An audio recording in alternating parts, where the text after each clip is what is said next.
Hello दोस्तों, नमस्कार। स्वागत है आप सभी का फिर से मेरे यूट्यूब चैनल पे। तो दोस्तों, जैसा कि मैंने आपसे वादा किया था कि मैं आपको जो है यहाँ पे प्रीवियस ईयर क्वेश्चंस आपके लिए लेके आऊँगा। तो हमने जो है पिछली क्लास में, यानी जो आपकी इससे पहले जो मैंने आपकी क्लास अपलोड की थी, वो आपकी जो है प्रकाश से रिलेटेड, प्रकाश का जो परावर्तन और अपवर्तन पे बेस्ड क्लास यहाँ पे आपके लिए कराई थी। तो उसमें हमने पढ़ा था जो आपकी क्लास 10th की एनसीईआरटी है, उससे हमने पढ़ा था। तो उसी पे रिलेटेड जो आपके क्वेश्चंस एग्जाम में बन सकते हैं, ठीक है, उसी टाइप के क्वेश्चन जो आपके एग्जाम में बनने के चांस आते हैं। तो बेसिकली जो है हम यहाँ पे एमसीक्यू भी सॉल्व करने वाले हैं, ठीक है। तो एमसीक्यू सॉल्व करेंगे तो इससे क्या हो गया है, इससे जो है हमारा एक तो कॉन्सेप्ट वहाँ से बिल्ट हो जाएगा जो हमने आपका चैप्टर करा है, और दूसरा हमारा जो है यहाँ से हम एमसीक्यू करेंगे तो यहाँ से हमारी क्वेश्चंस की जो प्रैक्टिस है ये भी हमारी जो है यहाँ पे पूरी हो जाएगी। तो उम्मीद है दोस्तों आप सेशन में अंत समय तक बने रहेंगे। अगर अभी तक आपने जो है मैंने जो चैप्टर कराया है प्रकाश वाला, ठीक है, प्रकाश का परावर्तन अपवर्तन वाला, अगर वो नहीं देखा है तो पहले आप उसको जाके देख लीजिए। उसके बाद ही फिर यहाँ पे एमसीक्यूज पे आइए, क्योंकि यहाँ पे जो है एमसीक्यू उसी से रिलेटेड यहाँ पे जो है कई टर्म आने वाले हैं। तो इन टर्मों को जो है मैं यहाँ पे नहीं समझा सकता हूँ, ठीक है, डिटेल में, क्योंकि यहाँ पे जो है हम यहाँ पे 100 क्वेश्चन आपके लिए लेके आए हो। तो 100 क्वेश्चन हम यहाँ पे जो है पूरे करने की यहाँ पे कोशिश करेंगे, और कम से कम समय में जो है इन क्वेश्चन को करने की कोशिश करेंगे। तो देखते हैं दोस्तों, देर न करते हुए चलते हैं सीधे क्वेश्चंस पे। पहला क्वेश्चन आता है आपका, ठीक है, तो ये आपके प्रकाश तरंग से रिलेटेड क्वेश्चन है, ठीक है, प्रकाश के परावर्तन अपवर्तन से ही रिलेटेड बेसिकली ये क्वेश्चंस होते हैं।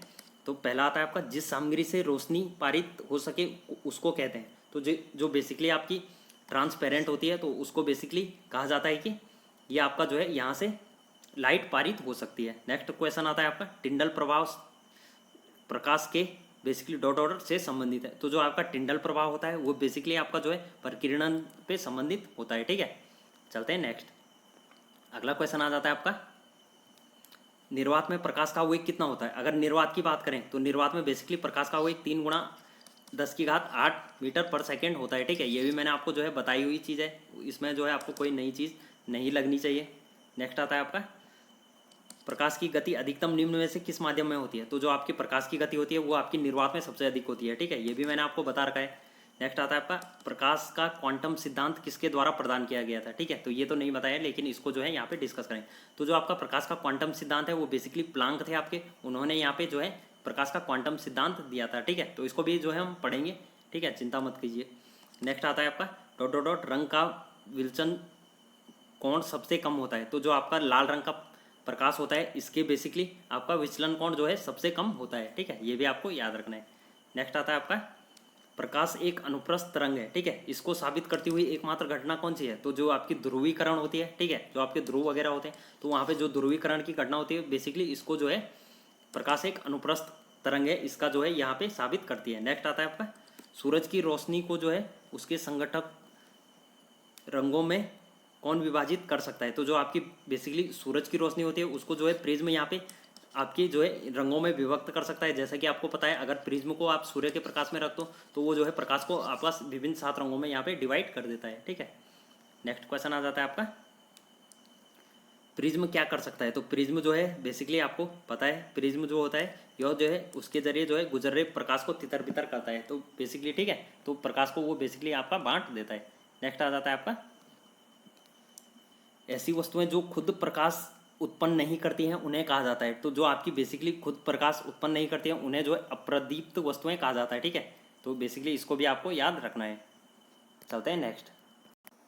अगला क्वेश्चन आ जाता है आपका, दो विकिरणों की ऊर्जा, अगर कोई दो विकिरण आपकी दी है E1 और E2, तो उनकी क्रमशः आपकी जो है ऊर्जा यहाँ पे जो है 25 इलेक्ट्रॉन वोल्ट और आपकी जो है 50 इलेक्ट्रॉन वोल्ट दी गई है, ठीक है। तो उनके जो है तरंगों के बीच का संबंध किस प्रकार से होगा। तो जो उनके बीच तरंग होंगी, ठीक है, λ1 और λ2, तो बेसिकली आप यहाँ पे देख सकते हैं जो इसकी ऊर्जाएं दी गई हैं वो 25 इलेक्ट्रॉन वोल्ट और आपकी जो है 50 इलेक्ट्रॉन वोल्ट है, ठीक है। तो इनकी बात करें तो 25 इलेक्ट्रॉन वोल्ट जो है यहाँ पे 50 इलेक्ट्रॉन वोल्ट का दोगुना दिया गया है, तो बेसिकली इनके बीच का संबंध आपका दोगुना हो जाएगा, ठीक है। तो ये आपको याद रखना है। तो यहाँ पे देखिए कौन सा ऑप्शन है, ठीक है, तो ये वाला ऑप्शन आपको दिया है, ठीक है। तो इनको जो है दुगना नहीं दिया है, यहाँ पे जो है यहाँ पे उन्होंने दूसरी भाषा में दिया गया है, ठीक है, तरंग के जो है आपकी यहाँ पे तरंग दैर्ध्य के रूप में दिया गया है। तो λ1 इक्वल टू हो जाएगा आपका 2λ2, यहाँ पे हो जाएगा 2 × λ2, ठीक है। तो इसका जो है दोगुना यहाँ पे हो जाएगा, तो यहाँ पे दोगुना है तो ऊर्जा दोगुनी है तो इनके तरंग दैर्ध्यों का मध्य जो है संबंध यहाँ पे भी इनके भी दोगुना हो जाएगा। नेक्स्ट आता है आपका वास्तविक सूर्योदय से 2 मिनट पहले जो है आपका सूर्य दिखना और वास्तविक सूर्यास्त से लगभग 2 मिनट के बाद जो है सूर्य दिखने के कारण जो है किस के लिए जो है किसे जिम्मेदार ठहराया जा सकता है। तो बेसिकली जो आपका वायुमंडलीय अपवर्तन होते हैं, ये बेसिकली अपवर्तन के सिद्धांत होते हैं यहाँ पे। तो बेसिकली इस सिद्धांत पे जो है यहाँ पे सूर्य जो है हमें 2 मिनट पहले और 2 मिनट बाद तक दिखाई देता है। नेक्स्ट क्वेश्चन आ जाता है गली में पीली लाइट, जो आपकी गली में पीली लाइट होती है, इसमें जो है किसका प्रयोग किया जाता है। तो बेसिकली इसमें जो है सोडियम धातु का यहाँ पे प्रयोग किया जाता है, ये भी आपको याद रखना है, ठीक है। नेक्स्ट चलते हैं, किसी माध्यम में प्रकाश को जो है परावर्तित करने की क्षमता को जो है इसके द्वारा भी व्यक्त किया जा सकता है। तो जो कोई भी माध्यम होता है आपका, उसमें अगर प्रकाश को परावर्तित करना है तो उसकी क्षमता बेसिकली आपका जो है यहाँ पे प्रकाश घनत्व द्वारा भी व्यक्त किया जा सकता है, ठीक है। तो जो प्रकाश घनत्व होता है वो किसी भी माध्यम में आपकी जो है प्रकाश को परावर्तित करने की क्षमता रखती है। नेक्स्ट आता है आपका जब प्रकाश विरल माध्यम से सघन माध्यम में प्रवेश करता है तो क्या होता है। तो जो है इसकी गति कम हो जाती है, ठीक है। अगर आपका विरल माध्यम है यानी आपका इस साइड जो है थोड़ा यहाँ पे मान सकते हैं सॉफ्ट टाइप का माध्यम होता है, तो इस साइड आपका जो है सघन माध्यम होता है, ठीक है। यहाँ पे हार्ड हो जाएगा। तो बेसिकली अगर प्रकाश यहाँ से जो है जाएगा तो यहाँ पे जो यहाँ से अगर वीक से स्ट्रॉन्ग में जाएगा तो क्या होगा, तो इसकी गति बेसिकली यहाँ पे कम हो जाती है, ये भी आपको याद रखना है। नेक्स्ट आ जाता है आपका एक माध्यम जिसका परिवर्तन सूचनांक आपका 1.5 है, तो इसमें जो है प्रकाश की गति कितनी होगी। तो इसमें बेसिकली प्रकाश की गति आपकी जो है 2 इंटू जो है 10⁸ मीटर पर सेकेंड यहाँ पे हो जाएगी, ये भी आपको यहाँ पे करना है। नेक्स्ट क्वेश्चन आ जाता है आपका सीवी रमन के बारे में निम्न में से क्या गलत है। तो जो सीवी रमन के बारे में उन्हें जो है 1954 में भारत रत्न से सम्मानित किया गया है, ये आपका सही है।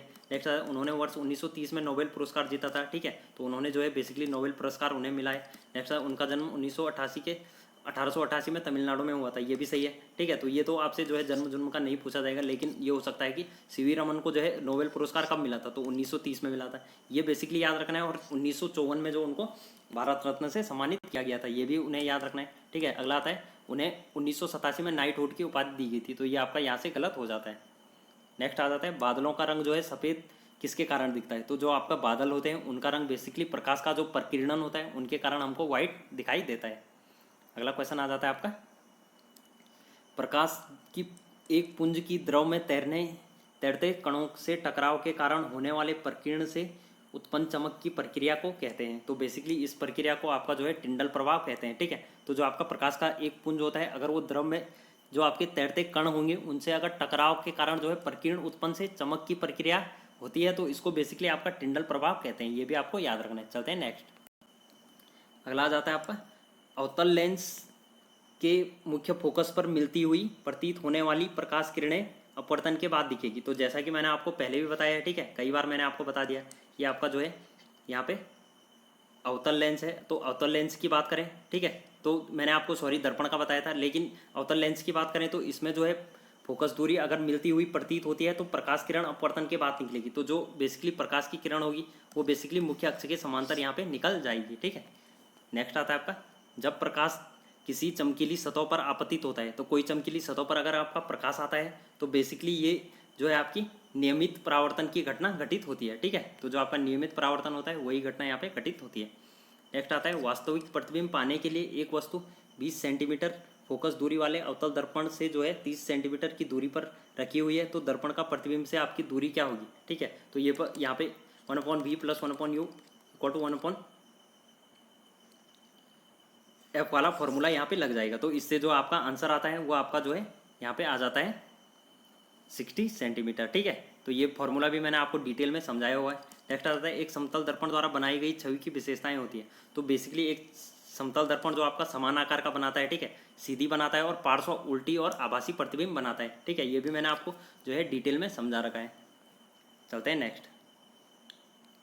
अगला क्वेश्चन आता है आपका अवतल दर्पणों के वक्रीता त्रिज्या 30 सेंटीमीटर है और कटिजाइन साइन कन्वेंशन के अनुसार इसकी फलक लंबाई किस तरह से व्यक्त किया जा सकता है। तो इसकी फलक लंबाई बेसिकली यहाँ पे -15 सेंटीमीटर होगी, क्योंकि यह बेसिकली पीछे की ओर होती है, ठीक है। तो पीछे की ओर जो आपकी दाएं की ओर होती है वो आपका माइनस में होती है, ठीक है। तो इसका जो है आधा होती है, तो ये बेसिकली आपका जो है -15 सेंटीमीटर आ जाएगी।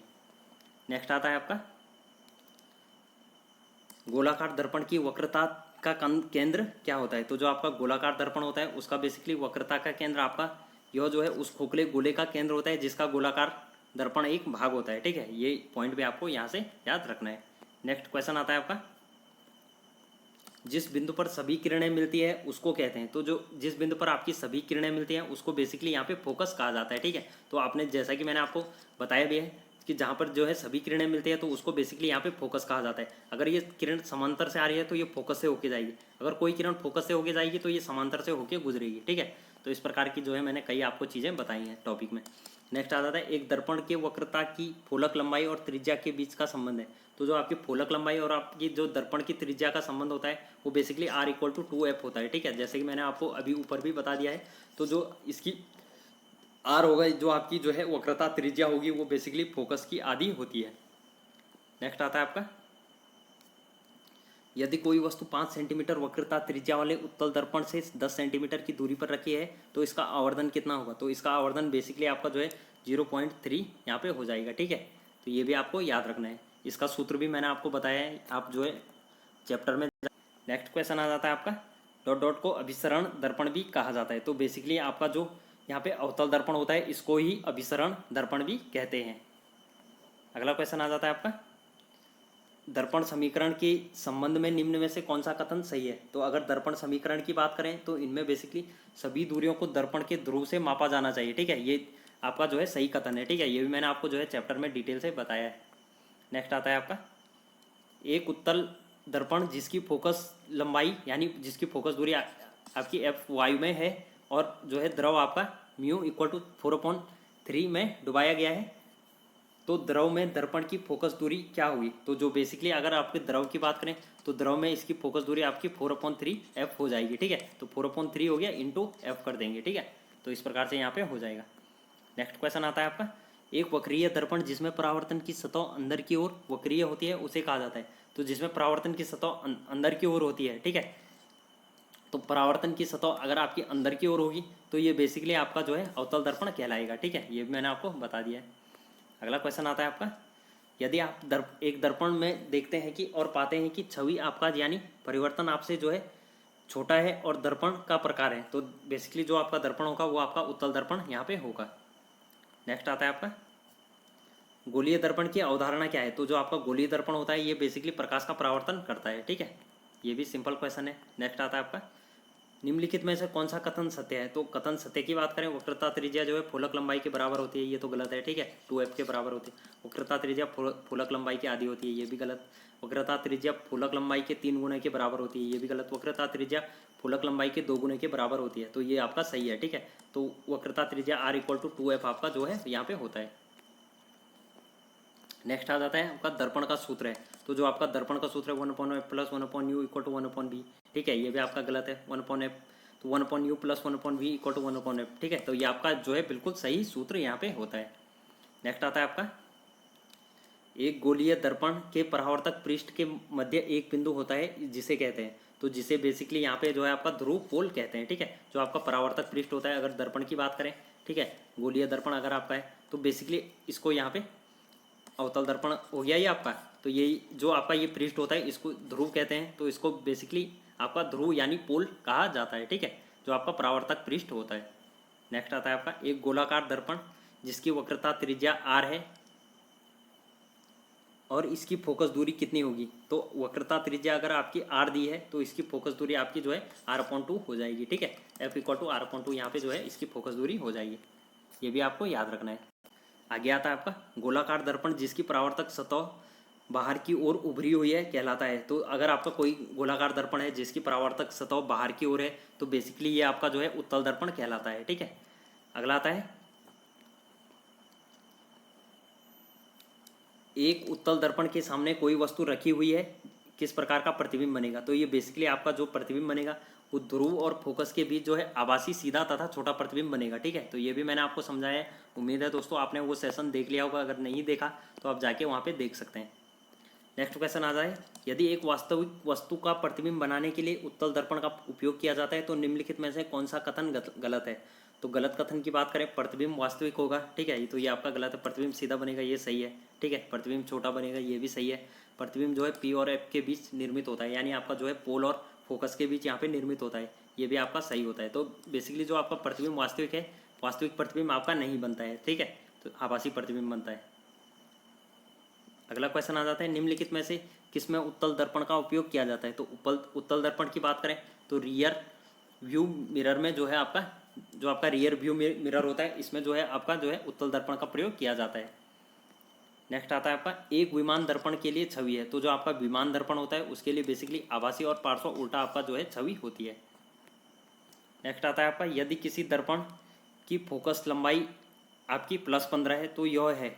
तो अगर आपकी +15 है तो प्लस आपको पता है उत्तल दर्पण की जो है फोकस लंबाई आपकी जो है प्लस में होती है, ठीक है, ये भी आपको यहाँ पे नोट कर लेना है। नेक्स्ट आता है आपका किसी वस्तु को मुख्य फोकस पर रखने पर अभिसारी दर्पण द्वारा निर्मित प्रतिबिंब का आकार। तो जो आपका निर्मित प्रतिबिंब होता है उसका आकार बेसिकली अत्यधिक आवर्धित होता है, ठीक है, ये भी आपको याद रखना है।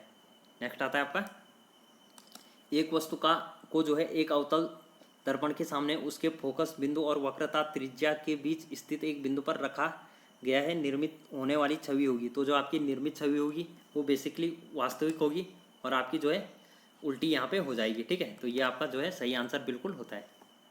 अगला क्वेश्चन आता है आपका एक वस्तु जो है आपकी को एक उत्तल दर्पण के सामने अनंत और दर्पण के ध्रुव के बीच स्थित एक बिंदु पर रखा जाता है तो निर्मित होने वाली छवि होगी। तो निर्मित छवि आपकी आभासी और छोटी बनेगी, ये भी मैंने जो है आपको डिटेल में समझाया है। तो ये सारे क्वेश्चन लगभग वहीं से। अगला क्वेश्चन बन जाता है आपका यदि अवतल दर्पण में फोकस और ध्रुव के बीच कोई वस्तु रखी गई है तो निर्मित प्रतिबिंब का प्रकार होगा। तो जो आपका निर्मित प्रतिबिंब का प्रकार होगा वो आपका आभासी होगा, ठीक है, तो ये भी आपको बताया हुआ है क्वेश्चन है। अधिकांश क्वेश्चन इनमें से जो है ऐसे हैं जो मैंने आपको डिटेल में बताए। उत्तल दर्पण की फोकस लंबाई, तो उत्तल दर्पण की फोकस लंबाई की बात करें तो ये बेसिकली आपकी जो है धनात्मक होती है, ठीक है, ये भी बताया हुआ क्वेश्चन है। नेक्स्ट आता है आपका जब किसी वस्तु को एक अवतल दर्पण के सामने अनंत पर रखा जाता है तो उसका प्रतिबिंब निर्मित होता है। तो बेसिकली उसका प्रतिबिंब यहाँ पे फोकस पर बनता है, ठीक है, ये भी मैंने आपको बताया हुआ क्वेश्चन है। नेक्स्ट आता है आपका जब एक वस्तु को अवतल दर्पण के वक्रता केंद्र से बाहर की ओर रखा जाता है तो उसकी छवि बनेगी। तो उसकी छवि बेसिकली आपका जो है फोकस और जो है सेंटर यानी केंद्र के बीच में बनेगी, ठीक है। नेक्स्ट आता है दंत चिकित्सक अवतल दर्पण का प्रयोग करते हैं क्योंकि इस पर जो है निर्मित प्रतिबिंब कैसा होता है। तो इस पर जो है निर्मित प्रतिबिंब आभासी और बड़ा होता है, ये भी आपको जो है बताया हुआ क्वेश्चन है। इनमें से सारे क्वेश्चन ऐसे हैं जो मैंने आपको बताए हुए हैं। वाहनों के हेडलाइट में प्रयुक्त दर्पण कौन सा होता है। तो ये आपका अवतल दर्पण होता है। फोकस और वक्रता केंद्र के बीच की दूरी किसी बिंदु पर जो है कि, ठीक है, तो एक अवतल दर्पण की वक्रता केंद्र पर अगर एक वस्तु रखी गई है तो इसका प्रतिबिंब कहाँ बनेगा। तो इसका प्रतिबिंब बेसिकली आपका वक्रता केंद्र पर बनेगा, सिंपल सा क्वेश्चन है। नेक्स्ट आता है आपका निम्नलिखित में से किसमें अवतल दर्पण का प्रयोग नहीं होता है। तो अवतल दर्पण की बात करें तो आपका जो है सर्च लाइट में होता है, सौर भट्टी में भी आपका होता है, ठीक है, पश्चदर्शी दर्पण इसमें आपका नहीं होता है, गाड़ी की हेडलाइट में भी होता है, ठीक है, तो ये भी मैंने बताया, ये भी बताया, ये भी बताया, ये नहीं बताया था आपको, तो इसी में जो है यहाँ पे अवतल दर्पण का आपका उपयोग होता है। नेक्स्ट आता है आपका सामने एक अवतल दर्पण सूर्य के सामने इस तरह रखा गया है कि सूर्य की किरणों का अभिसरण दर्पण जो है मुख्य अक्ष पर 5 सेंटीमीटर दूर एक बिंदु पर होता है। यदि 3 सेंटीमीटर लंबी एक मोमबत्ती का दर्पण मुख्य अक्ष के पर जो है 10 सेंटीमीटर की दूरी पर रखा जाए तो मोमबत्ती का प्रतिबिंब कितनी दूर बनेगा। तो जो है मोमबत्ती का प्रतिबिंब आपका जो है यहाँ पे अगर जो है दर्पण के मुख्य अक्ष से 10 सेंटीमीटर की दूरी पे रखा गया है तो जो है बेसिकली उसका जो है यहाँ पे आधा हो जाता है, ठीक है, तो उसका आधा आपका उसका जो है आधा नहीं होगा, उसका जो है यहाँ पे पूरा होगा, तो आपका जो है यहाँ पे 10 सेंटीमीटर दूर पर ही आपका प्रतिबिंब बनेगा, ठीक है। ये आपका जो है अवतल दर्पण है तो इसमें जो है वही बनेगा, वहीं पे जो है प्रतिबिंब बनेगा, ठीक है, तो 10 सेंटीमीटर दूर ही आपका प्रतिबिंब बनेगा। नेक्स्ट क्वेश्चन आता है आपका यदि किसी अवतल दर्पण पर आपतन कोण जो है 30 डिग्री तो परावर्तन कोण का मान कितना होगा। तो जैसा कि मैंने आपको बताया था कोई तल पर जो जितना आपतन कोण होगा उतना ही आपका परावर्तन कोण भी यहाँ पे होगा, ठीक है, तो I इक्वल टू कोण R होता है, तो आपका जो है इस पे जो है इसका आंसर भी आपका जो है 30 डिग्री होगा। चलते हैं नेक्स्ट। अगला क्वेश्चन आता है आपका यदि एक अवतल दर्पण की वक्रता त्रिज्या 6.2 सेंटीमीटर है तो इसकी फोकस लंबाई क्या होगी। तो बेसिकली इसकी फोकस लंबाई इसकी आधी हो जाएगी 6.2/2, 2 3 6 2 एकम 2, ठीक है, तो 3.1 जो है इसकी जो है फोकस लंबाई हो जाएगी। ठीक है, तो ये सिंपल सा सूत्र है। ठीक है, R इक्वल टू जो है 2F। ठीक है, तो F जो है 2 यहाँ चले जाएगा, तो इससे यहाँ पे हो जाएगा। नेक्स्ट आता है आपका, जब किसी वस्तु को C तथा F यानी सेंटर और फोकस के बीच रखा जाता है तो अवतल दर्पण में आकृति कहाँ बनेगी? तो जो आपका अवतल दर्पण होगा उसमें बेसिकली आकृति जो है सेंटर के बाद आपकी बनेगी। ठीक है, तो ये भी आपको यहाँ पे याद रखना है। नेक्स्ट आता है आपका, किसी वस्तु को गोलाकार अवतल दर्पण की वक्रता केंद्र में रखे जाने पर अवतल दर्पण द्वारा निर्मित उसके प्रतिबिंब की स्थिति क्या होगी? तो जो उसका प्रतिबिंब बनेगा वो वक्रता केंद्र पर बनेगा। ये भी मैंने जो है आपको समझा रखा है। नेक्स्ट क्वेश्चन आता है आपका, एक वस्तु का अवतल दर्पण के सामने उसके वक्रता केंद्र और फोकस बिंदु के बीच स्थित एक बिंदु पर रखा गया छवि का निर्माण कहाँ पर होगा? तो बेसिकली इसकी छवि बेसिकली वक्रता केंद्र से जो है दूर होगी, फोकस पर नहीं होगी। वक्रता केंद्र और फोकस बिंदु के बीच स्थित बिंदु यहाँ पे भी नहीं होगी। वक्रता केंद्र के से परे किसी बिंदु पर ये हो सकता है वक्रता केंद्र। ठीक है, तो यही होगा आपका वक्रता केंद्र से परे, यानी वक्रता केंद्र से दूर आपकी जो है इसकी छवि बनेगी। अगला क्वेश्चन आता है आपका, सी वक्रता केंद्र वाले अवतल दर्पण के फोकस बिंदु जो आपका यहाँ पे दिया गया है, तो इसका जो है एफ पर रखे किसी प्रतिबिंब के संदर्भ में निम्नलिखित में से कौन सा कथन आपका जो है लागू होता है? तो इनमें यहाँ पे कथन दिए गए हैं। पहला आता है, प्रतिबिंब जो है वास्तविक उल्टा और वस्तु के आकार से बहुत छोटा होता है और एफ पर बनेगा। ये भी आपका गलत है। नेक्स्ट आता है आपका, प्रतिबिंब वास्तविक उल्टा, ये गलत है। प्रतिबिंब वास्तविक बनेगा, उल्टा बनेगा और वस्तु के आकार से बहुत बड़ा। ठीक है, तो ये बहुत बड़ा बनेगा और अनंत पर बनेगा। ये आपका जो है सही होता है। नेक्स्ट आता है, प्रतिबिंब वास्तविक उल्टा और वस्तु के आकार से छोटा और सी और एफ के मध्य बनेगा। ठीक है, ये भी आपका गलत है। नेक्स्ट आता है आपका, यदि किसी वस्तु को अवतल दर्पण के वक्रता के केंद्र पर रखा जाता है तो इसका जो है प्रतिबिंब ऐसा बनेगा। तो इसका प्रतिबिंब बेसिकली आपका आभासी और बड़े आकार का नहीं बनेगा, वास्तविक और समान आकार का हाँ ये बनेगा। ठीक है, वास्तविक और समान आकार का जो है इसका प्रतिबिंब यहाँ पे बन जाएगा। चलते हैं नेक्स्ट। अगला क्वेश्चन आता है आपका, किसी गोलाकार दर्पण के परावर्तक सतह का व्यास को क्या कहते हैं? तो अगर आपका कोई गोलाकार दर्पण है तो उसका परावर्तक सतह होगा, तो उसके व्यास को बेसिकली यहाँ पे छेद कहते हैं, यानी होल कहा जाता है। ठीक है, नेक्स्ट आ जाता है, 20 सेंटीमीटर वक्रता त्रिज्या वाले एक अवतल दर्पण की फोकस दूरी क्या होगी? तो 20 सेंटीमीटर अगर आपका जो है वक्रता त्रिज्या है तो इसकी जो है फोकस दूरी कितनी होगी? तो इसकी फोकस दूरी भी आपकी जो है 10 सेंटीमीटर हो जाएगी। ठीक है, तो आपको पता है जो आपकी यहाँ पे फोकस दूरी होती है ये आपकी वक्रता त्रिज्या होती है। ठीक है, तो वक्रता त्रिज्या जो है फोकस दूरी की जो आपकी फोकस दूरी होती है वो वक्रता त्रिज्या की आधी होती है। ठीक है, तो एफ इक्वल टू यहाँ पे C/2 आ जाता है। ठीक है, तो बेसिकली ये वाला फॉर्मूला यहाँ पे लग जाएगा। तो जो है इसकी वक्रता त्रिज्या जो है 20/2 आपकी जो है यहाँ पे 10 सेंटीमीटर हो जाएगी। ठीक है, चलते हैं नेक्स्ट। आगे आता है आपका, अवतल दर्पण में जब कोई वस्तु अनंत पर रखा जाता है तो इसकी छवि बनेगी। तो अवतल दर्पण पे अगर कोई वस्तु अनंत पे रखी जाती है तो इसकी छवि बेसिकली जो है वक्रता के केंद्र C पर ही और वास्तविक उल्टी छवि बनेगी। ठीक है, तो ये आपका जो है यहाँ से गलत हो जाता है। केंद्र पर वास्तविक उल्टी और अत्यधिक संकुचित छवि बनेगी। ये आपका जो है बिल्कुल सही ऑप्शन यहाँ से मिलता है। चलते हैं नेक्स्ट। अगला क्वेश्चन आता है, वस्तु के प्रतिबिंब की ऊंचाई से वस्तु की ऊंचाई का अनुपात कहलाता है। तो जैसे कि मैंने आपको बताया था, प्रतिबिंब की ऊंचाई आपका जो है जो हो गया आपका h1 और जो आपकी प्रतिबिंब जो आपकी जो है वस्तु की जो आपकी ऊंचाई थी तो वो आपकी जो है h0। ठीक है, तो मैंने आपको जैसे कि बताया था प्रतिबिंब की ऊंचाई बटे जो वस्तु की बिंब की ऊंचाई होगी, यानी आपकी जो वस्तु की ओरिजिनल ऊंचाई होती है तो वो आपका जो है रेखीय आवर्धन कहलाता है। ये भी आपको बताया हुआ क्वेश्चन है।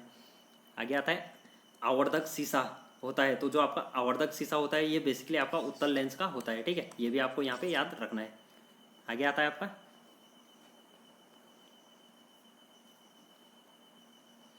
1.2 यानी 1.2 सेंटीमीटर ऊंचाई वाली एक वस्तु का दर्पण से 60 सेंटीमीटर की दूरी पर वास्तविक प्रतिबिंब बनाने के लिए 20 सेंटीमीटर फोकसीकरण के लिए जो है अवतल दर्पण से 30 सेंटीमीटर पहले रखी हुई है, यानी 30 सेंटीमीटर पहले रखी हुई है और जो है यहाँ पे 60 सेंटीमीटर की दूरी है। तो ये बेसिकली आपका जो है यहाँ पे 2 गुना यहाँ पे हो रहा है। ठीक है, और अगर इसकी बात करें तो इस प्रतिबिंब की ऊंचाई क्या होगी? तो ऊंचाई भी बेसिकली यहाँ पे 2 गुनी हो जाएगी, लेकिन आपकी उल्टी हो जाएगी। ठीक है, तो 1.2 को 2 से मल्टीप्लाई कर देंगे, आपका जो है 2.4 आ गया। अगर ये उल्टी होती है, ठीक है, ऋणात्मक होती है, तो इसलिए आपका यहाँ पे माइनस का चिन्ह आ जाएगा। नेक्स्ट आता है आपका, एक साधारण आवर्धक ग्लास निम्न में से शामिल है। तो जो आपका साधारण आवर्धक ग्लास होता है ये बेसिकली छोटी फलक ऊंचाई के उत्तल लेंस होते हैं, ठीक है। ये भी आपको यहाँ पे याद रखना है या नोट कर लेना है। अगला क्वेश्चन आता है आपका, जब कोई वस्तु उत्तल लेंस के डॉट डॉट पर हो तो प्रतिबिंब अभिवर्धित, आभासी और सीधा होता है। तो बेसिकली आपका जो है फोकस और आपका जो है ओ के मध्य होती है। तो बेसिकली ये आपका जो है यहाँ पे इस प्रकार का प्रतिबिंब होता है। नेक्स्ट आता है आपका आभासी और सीधी जो छवि के लिए दर्पण का आवर्धन होना चाहिए। तो अगर आपका जो है आभासी प्रतिबिंब चाहिए और जो है सीधी छवि के लिए दर्पण का आवर्धन बेसिकली यहाँ पे जो है धनात्मक होना चाहिए। ये भी मैंने आपको जो है बताया हुआ क्वेश्चन है। नेक्स्ट आ जाता है, एक चम्मच जो है कहाँ हो,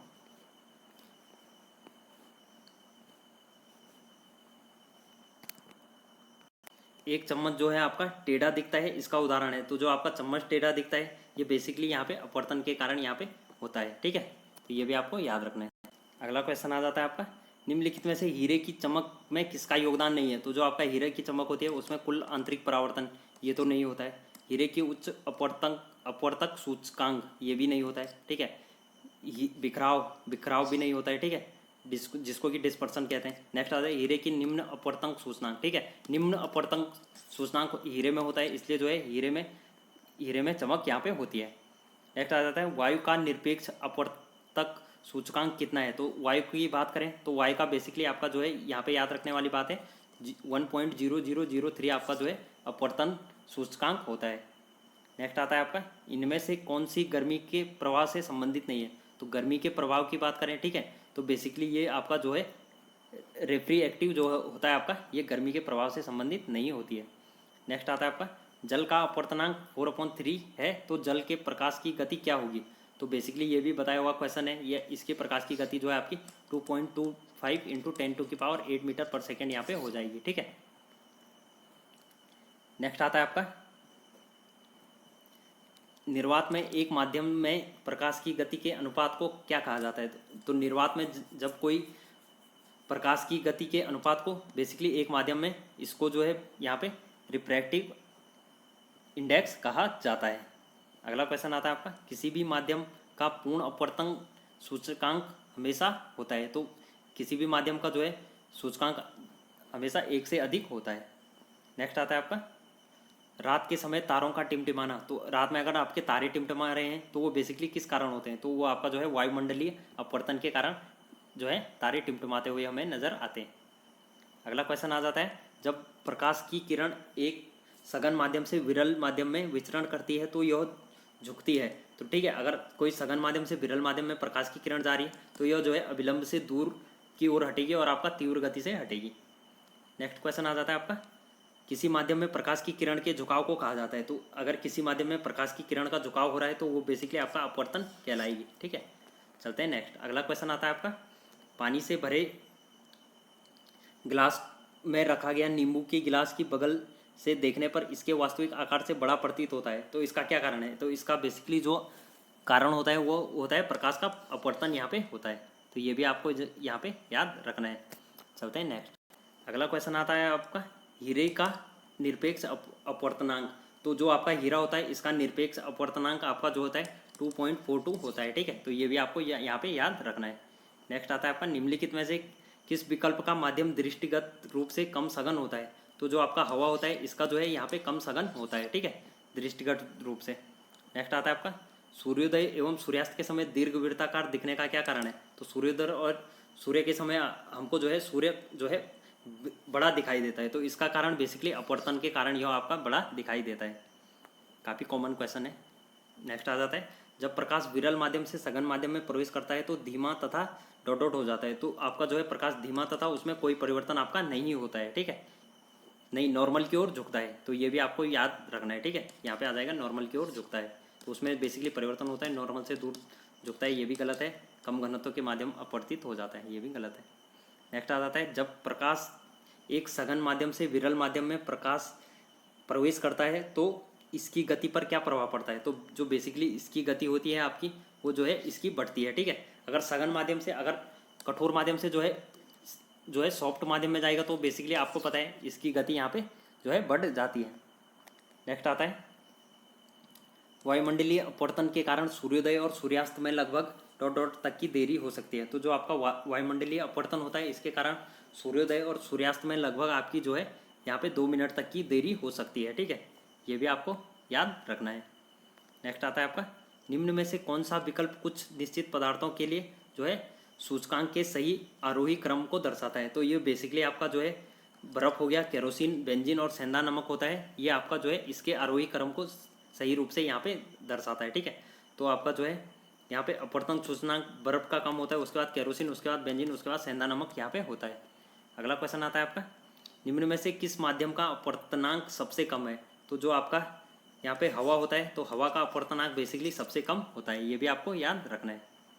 नेक्स्ट आता है आपका किस स्थिति में एक अभिलंबित किरण, आपतित किरण और परावर्तित किरण सभी एक ही सतह पर होते हैं। तो ये बेसिकली जो आपका अपवर्तन और परावर्तन दोनों में होता है। ठीक है, जो आपकी अभिलंबित किरण होती है, आपतित किरण होती है और परावर्तित किरण जो कि इस प्रकार से होती है। आपतित किरण होगी आपकी, परावर्तित किरण इधर को जाएगी, आपतित किरण यहाँ से आ रही है, परावर्तित किरण ये हो गया और अभिलंब ये हो गया आपका। ठीक है, तो इस प्रकार से ये तीनों जो है एक ही तल में उपस्थित होते हैं, परावर्तन में भी और आपका अपवर्तन में भी। तो उम्मीद है दोस्तों आपको ये यहाँ से जो है एमसीक्यूज कराए, यहाँ से जो है काफ़ी ज़्यादा हेल्प मिली होगी, क्योंकि हमने जो है चैप्टर अगर आपको डिटेल में पढ़ना है तो आप जो है हमारी जो है क्लास में जाके देख सकते हैं। वहाँ पे जो है मैंने प्रकाश वाला आपको चैप्टर कराया है, तो वहाँ पे इसको डिटेल में समझाया है, आप वहाँ से जो है कॉन्सेप्ट क्लियर कर सकते हैं। यहाँ पे केवल हम जो है एमसीक्यूज सॉल्व कर रहे हैं। जो भी कैंडिडेट यहाँ पे द्वंद्व रोग की तैयारी करें उनको पता है यहाँ पे कि हम जो है कितने अच्छे ढंग से यहाँ पे कॉन्सेप्ट पढ़ रहे हैं। तो उम्मीद है दोस्तों आपको वीडियो अच्छी लगी होगी। अगर वीडियो अच्छी लगी तो यार लाइक कर दो, शेयर कर दो और चैनल पे नए हो तो सब्सक्राइब कर दो। मिलते हैं अगली वीडियो में।